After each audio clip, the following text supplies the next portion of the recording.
All right. What's going on? Yo. What's up? Welcome to another great episode of the Eminem Show. This is episode 12, episode 12, Vanderbilt edition. So we got Vanderbilt this weekend in Nashville. Good old Vandy. Their head coach is brother man Derek Mason. He comes from Stanford. He's Stanford's defensive coordinator. He's been at Vanderbilt a couple of years now. And Mason has a team that's highly capable of beating our fellow Gamecocks if we're not ready to play some real football in Nashville. I mean solid, fundamental, hard-nosed football for 60 minutes. We don't have no time for playing. So we're going to need to play very well against the Doors in Vanderbilt Stadium at 4 p.m. Saturday on the SEC Network, if you are wondering what station this game is going to be on. Now, the Doors have a solid, experienced QB in Cal Shermer. His father is an NFL coach, so he is the son of a coach, and he's going to be ready to ball, so we need to be ready to ball as well.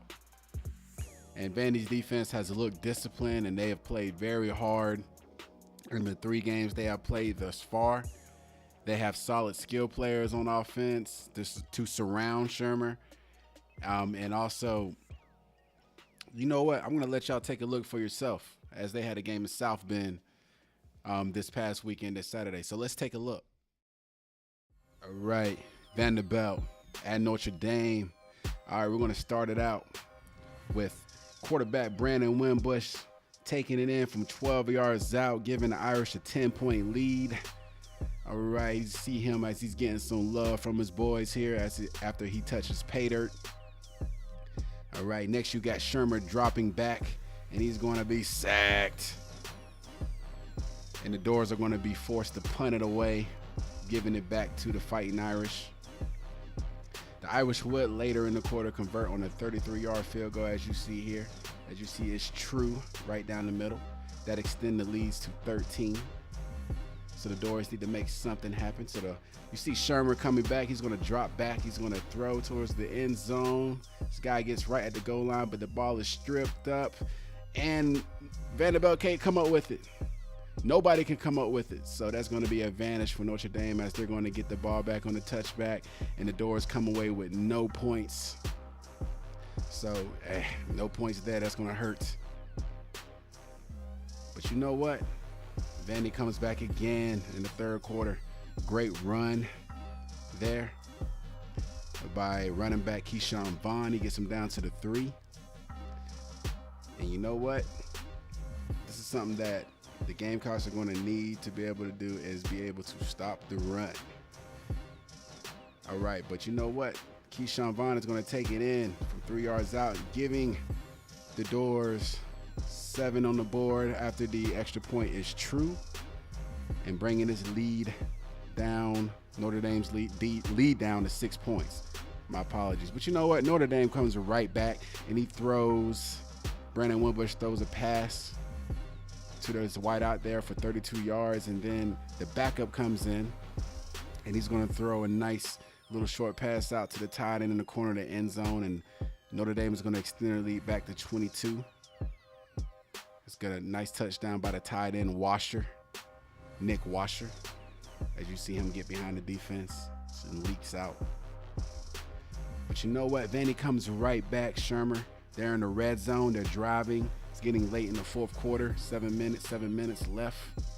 And you know what? He's going to find his very solid tight end, Jared Pickney. He's going to get into the end zone, as you can see. See, he's fired up. He's a good player that the Gamecocks are going to definitely need to keep an eye on. But you know what? They get the ball back. The defense does their job. And it's fourth down. You can see incomplete. It is an incomplete pass, but it's a flag on the play. So Vanderbilt still has life. And here it is, the last chance, 4th and 4. Shermer drops back. And shotgun, he's going to throw down to the left side of the field. And it's broken up, as you can see, to no avail. The Vandy cannot pull off the upset, as a great play by number 21 of the Fighting Irish, breaking up the pass. So therefore, that's going to leave Vanderbilt with their first loss of the season, losing to Notre Dame 22-17 in South Bend. So this is just going to give you a little look. I wanted to give y'all a little look of Vanderbilt and how they played, and then I'll get more into talking about them later.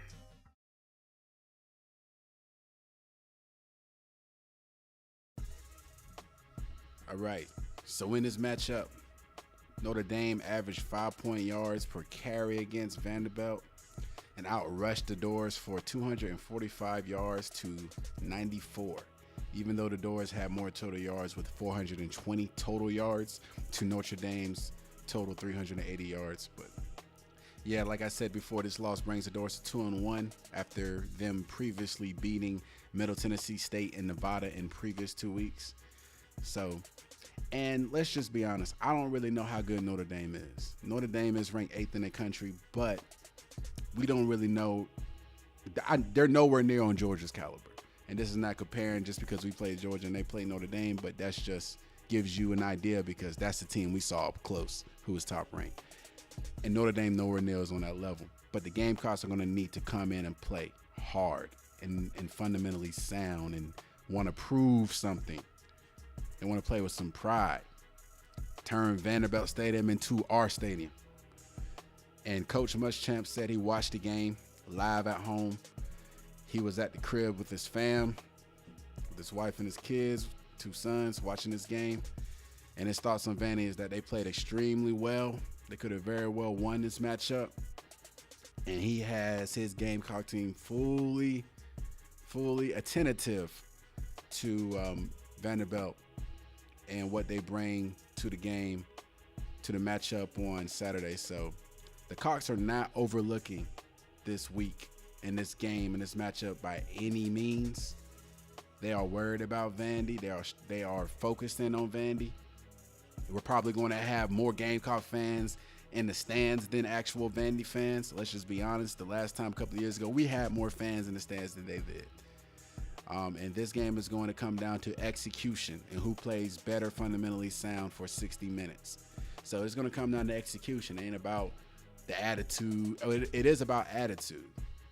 But if there's no execution and there's no fundamentals that are being practiced and the team is not playing and executing the actual game plan, the attitude doesn't matter. You need to do you need to be able to execute with attitude and intensity, and that's what's going to really separate the two teams, who's going to be able to do that. So I have some keys to the game. All right. And we're going to need to run the football out of shotgun, whether if it's pistol or off arm, whatever. We must run the football and stick with it. We can't be one-dimensional. Also, this is key number 2. Jake Bentley has to make plays in the pass game and start early. If key number 1 is working, then key number 2 should be working as well. And then key number 3, the defense is going to need to be better in all phases, D-line, linebackers, and secondary. We need to make sure we have enough beef out there on the D-line as well pertaining to personnel. I know we may have some young guys, but we need to make sure that we have enough size out there being able to, stuff the run. But, the coaches know more than all of us. These are coaches. These are very highly intelligent football minds, so they're going to do the best that they can do to be able to put the Gamecocks in the best chance of winning that game schematically and strategically. So I leave it at that. But also, importantly, our players on defense needs to know what they're doing as far as their assignments on every play. They need to be in communication on every play, from the D-line to the linebackers to the secondary.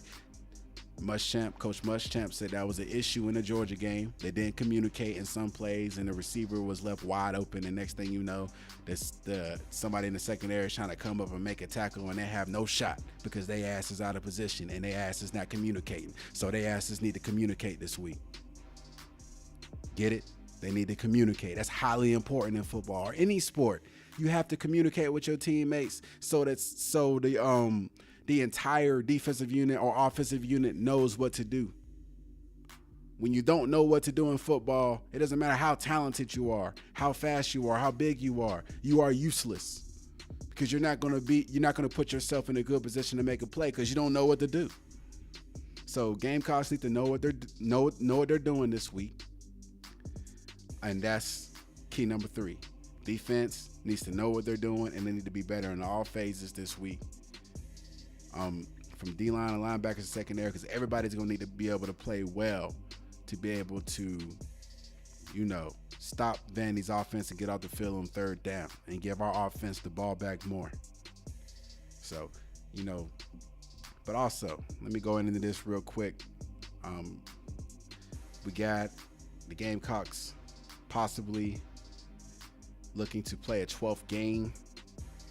And this is a new topic.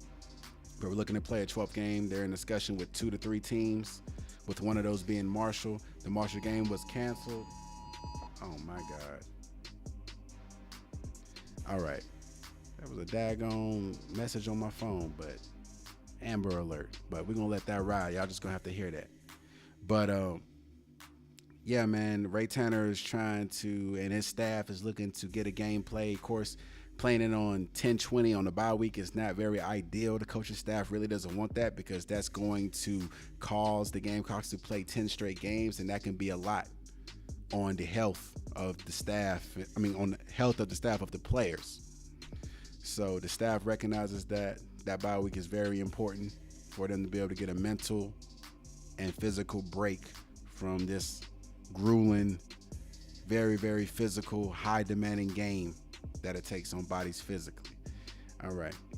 So this is it for the podcast. My prediction for Vandy is 35-20. Cox on top if they complete my keys to the game. If not, if they just F it up, then we're going to be hurting worse than the Georgia game. So thank you so much for listening, and please subscribe and share with other members of Gamecock Nation. So please subscribe by clicking the button in the middle of the screen that's popping up right now, and just click the subscribe button so you can enjoy these great podcasts every week. This is Marlon Avery. I'm out. This concludes the M&M Show. Thanks for tuning in.